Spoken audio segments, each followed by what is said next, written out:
سے کہہ دو ہاں حافظ عبد العظیم صاحب معمولی کام نہیں کر رہے ہیں. یہ دیکھیے حافظ مجاہد صاحب نے کہا کہ یہ میری طرف سے چھوٹا سا ہدیہ ہے. حافظ عبد العظیم صاحب کو یہ 500 روپے اللہ جزائے خیر دے. یقین مانو میں اپنے تمام بھائیوں سے کہوں گا، بلکہ میری بہنیں یہاں پر موجود ہے بڑی تعداد میں، مردوں سے زیادہ عورتیں یہاں پر موجود ہے، اور عورتوں کو سمجھانا اس لیے بھی ضروری ہے کہ ہمارے پریشد نے بھی کہا ہے اور ہمارے بڑوں نے بھی کہا ہے کہ عورتوں کا دل بڑا نرم ہوتا ہے، اور ہمارے بڑوں نے تو یہاں تک کہا ہے کہ ایک عورت پڑھتی ہے، ایک مہیلا پڑھتی ہے تو خاندان پڑھتا ہے، نسل پڑھتی ہے، پیڑھیاں پڑھتی ہے. کیوں؟ اس لیے اردو میں کہتے ہیں کہ مرد پڑھا فرد پڑھا، یعنی آدمی نے پڑھا تو اکیلے نے پڑھا، اور عورت پڑھی خاندان پڑھا.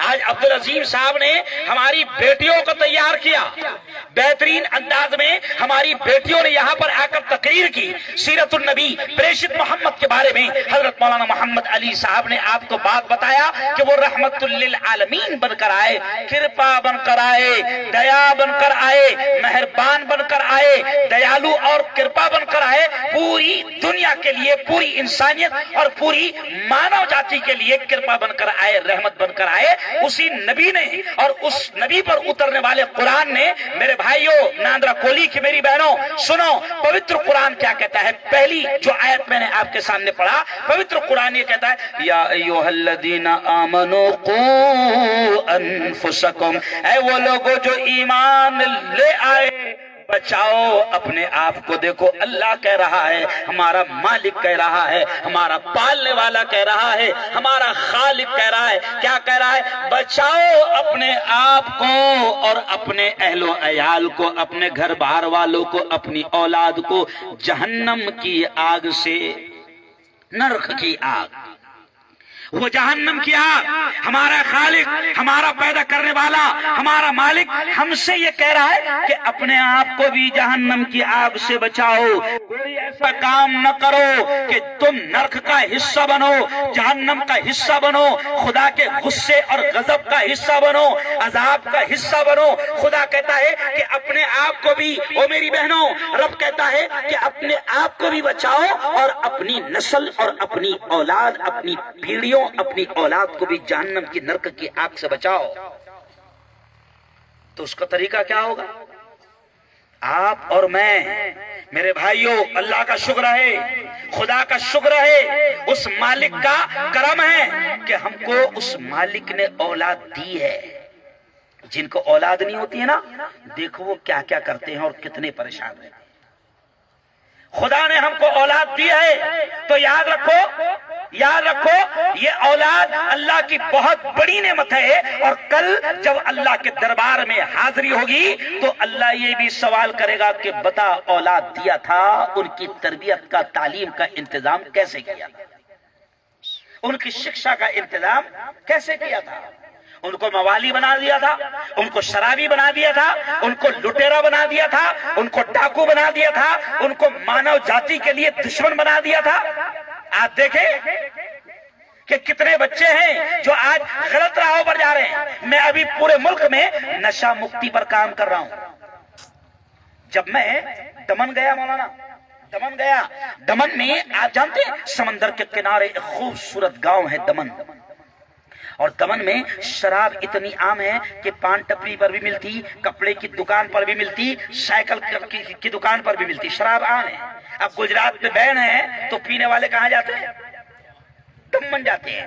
جب دمن میں سمندر کے کنارے میرا شاندار پروگرام ہوا نشے کے بارے میں، تو آپ عجیب بات میں آپ کو سنا رہا ہوں کہ جس بنگلے میں میں شاندار 5 اسٹار ہوٹل میں ٹھہرا، وہاں پر دوسرے دن مولانا شریف صاحب عورتیں ہندو مہیلائیں 12 سے 15 کی تعداد میں آئی اور کہنے لگی کہ گرو جی آپ کا پروگرام ہو رہا تھا، ہمارے گھر بھی قریب تھے، ہم نے آپ کی بات سنی، آپ نے نشے کے بارے میں جو کہا کہ نشے سے کیسے گھر تباہ ہو رہے ہیں، نشے سے کیسے زندگیاں تباہ ہو رہی ہے. ان عورتوں نے آ کر یہ کہا کہ گرو جی ہم آپ کے ساتھ میں ہیں. اگر آپ کو کہیں ہماری ضرورت پڑی ہم دھرنے کے لیے تیار, آپ کو کہیں پیسوں کی ضرورت پڑی ہم پیسہ دینے کو تیار. لیکن گرو جی اس بات کو جو تم کر رہے ہو, یہ مشن, یہ مہم جو تم چلا رہے ہو, جن جاگرکتا ابھیان, یہ بہت ضروری ہے. ہندو بہنوں نے کہا کہ ہم پیسہ وغیرہ سب کچھ آپ کو دینے کو تیار ہے, لیکن تم ہمارے گھروں کو بچانے کا کام کر رہے ہو.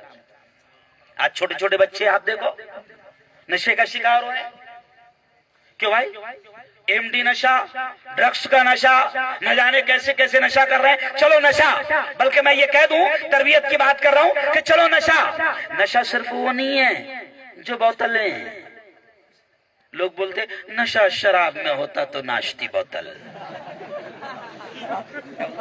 تو میں کہتا باولے بوتل نہیں ناشتی, تو ناشتا. اور ناشتے ناشتے نالے کے کنارے بوتل پڑی رہتی کہ تو رہتا. ارے بولو نا بھائی, تو پڑے رہتا. خدا نے تجھے اتنی اچھی مخلوق بنایا, انسان بنایا, تجھے جانور نہیں بنایا, خدا نے تجھے انسان بنایا. اور نشہ کر کے تو نالیوں کے کنارے پڑا رہتا, اور تجھ کو انسان محبت کی نگاہ سے نہیں دیکھتے, ہر گزرنے والا بری نگاہ سے دیکھتا. لیکن اتنی اچھی مخلوق تو انسان ہے, لیکن تو نشہ کر کے نالیوں کے کنارے پڑے رہتا, تو تجھے پانی پلانے کا کام کون کرتا؟ بولو نا, شرما مت. کتا کہتا ہے کہ یہ میرا بھائی پڑا ہوا ہے, یہ کتنے نالائق لوگ ہیں, اس کو پانی پلانے کو بھی تیار نہیں ہے. تو کتا پانی پلانا شروع کر دے, اور کتے کا پانی سمجھ گیا.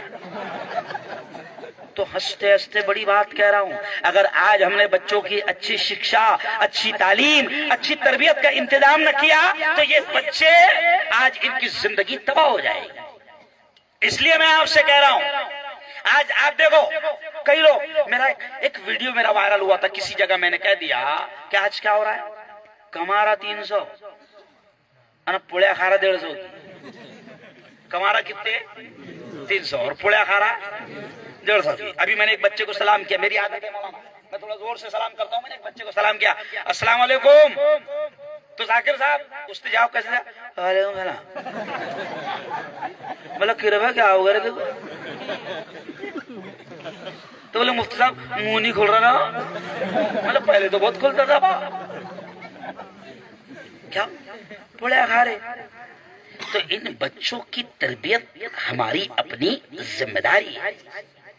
ان بچوں کو اگر ہم نے صحیح تعلیم نہیں دیا تو یہ بچے ہمارے لیے دنیا میں بھی عذاب بن جائیں گے اور آخرت میں مرنے کے بعد بھی عذاب بن جائیں گے.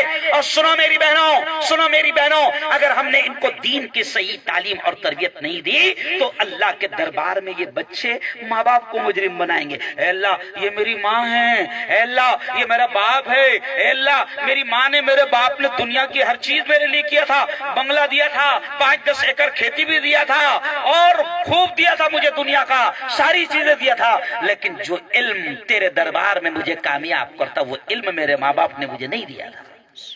تو بتاؤ کیا جواب دو گے اللہ کو, کیا جواب دو گے اللہ کو؟ میں میرے ہندو بھائیوں کے سامنے کہہ رہا ہوں, بھاؤ پوتر قرآن میں 6666 پنکتیاں ہیں. پوتر قرآن میں 6666 پنکتیاں ہیں, لیکن عجیب بات ہے, پوتر قرآن میں روزے کا بھی حکم ہے, نماز کا بھی حکم ہے, حج کو جانے کا بھی حکم ہے, ایسے 6066 حکم ہے. لیکن پوتر قرآن میں بہو نماز کا آرڈر پہلے نہیں آیا, روزے کا آرڈر پہلے نہیں آیا, زکات دینے کا آرڈر پہلے نہیں آیا, حج کو جانے کا حکم بھگوان نے پہلے نہیں دیا. میں ہندو بھائیوں کے سامنے کہہ رہا ہوں کہ پوتر قرآن میں سب سے پہلے پنکتی اور سب سے پہلے آرڈر جو اوپر والے نے دیا وہ ہے اقرا, یعنی شکا. پوتر قرآن میں پہلا آرڈر کیا ہے؟ پڑھو, تعلیم حاصل کرو. اس لیے میں مسلمانوں سے بھی یہ کہتا ہوں اور میرے ہندو بھائیوں سے بھی کہتا ہوں کہ سنو, ایک وقت چولہا بند رہے چلے گا,